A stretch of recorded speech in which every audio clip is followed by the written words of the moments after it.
喺呢段影片裏邊咧，我會教你點樣低成本用 AI 去生成高級品牌嘅產品影片嘅。品牌對於產品嚟講係非常之重要嘅。你個品牌好嘅話咧，產品嘅價格咧亦都可以銷售得高一啲嘅。而我亦都會喺呢一個頻道咧，經常分享一啲 AI 工具點樣幫助你工作或者係生意上提升你嘅效率嘅。所以有興趣繼續聽嘅話咧，記得 subscribe 我 channel 啦。我哋亦都有一個免費嘅 WhatsApp 群組，係可以喺裏邊討論 AI 工具嘅。影片下方有連結，你可以撳入去加入㗎。事不宜遲，咁我哋而家進入影片嘅教學內容啦。咁我哋生成呢個產品影片咧，我哋會用兩個 tools 嘅。咁個步驟咧，首先就係會生成一張圖先啦。我哋會有一個 storyboard 咁樣嘅。咁然之後咧，就會用個 storyboard 咧去生成一段影片㗎啦。咁我哋會用到呢個 Hexfill 呢個工具啦。咁然之後咧，我哋就過嚟 image 呢一度，我哋會用 GPT Image 2嘅。咁喺呢度咧，我哋首先打我哋個 prompt 落去啦，同埋我哋想要係用我哋嘅產品，所以我會 upload 自己個產品喺度嘅。咁我首先上載咗我個產品圖先啦。咁我哋個 prompt 咧就會係咁樣嘅。咁我亦都會喺樓下 description 咧放埋呢個 prompt，你哋可以攞嚟參考嘅。咁然後咧，我就會生成咧4張圖嘅。呢度我會撳加啦，轉成4張圖啦。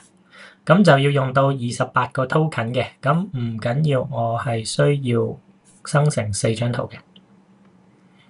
咁我呢度示範咧，我可以唔需要個 resolution 咁高啦，降翻低少少啦。咁我啲 token 個使用量咧就唔使咁高啦。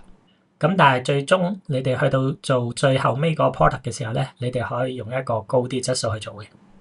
當 Hexfill 生成完啲圖之後咧，我會睇一睇嘅。我會希望我嘅廣告係比較簡單啦，同埋生成出嚟咧就唔好有咁多error 咁樣嘅。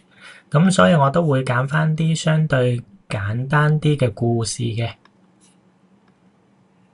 咁我哋呢度睇到幾幅圖啦。咁一啲咧就有啲好多唔同嘅人物咧，咁我就唔想加咁多個人物落去，而令到成個故事咧變得複雜咗嘅。咁我見到呢一個咧比較簡單，咁所以咧我而家咧就可以嘗試用呢一個咧係去生成個影片噶啦。咁首先咧我就撳 download 落嚟先啦。我可以喺呢一度有個 download 掣啦，咁我就 download 翻落嚟。咁我會試咗用呢一個 Kling 3.0 先嘅。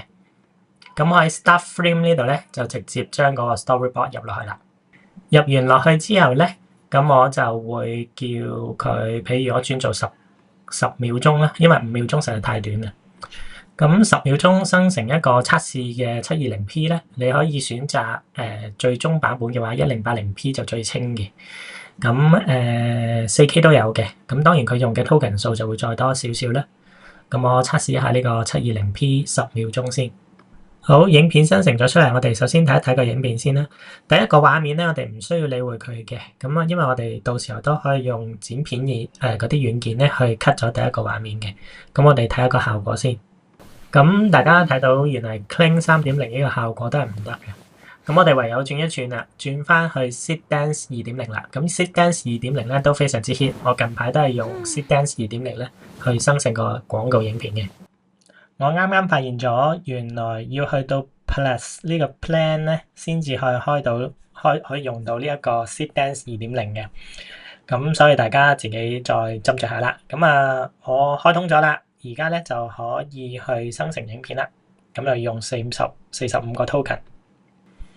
好，等咗好多分鐘啦。咁終於嗰個影片出咗嚟啦。咁我哋而家播嚟睇下先。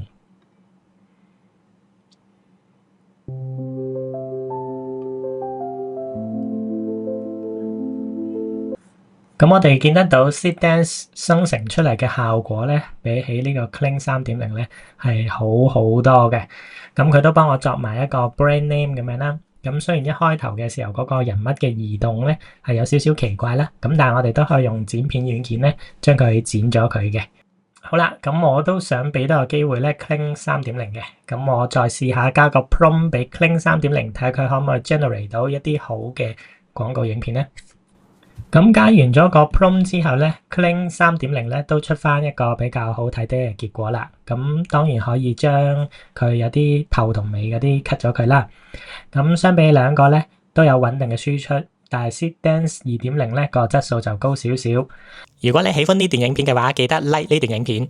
有任何嘅問題都可以喺下邊發問嘅，我會盡量解答。我哋下條影片再見。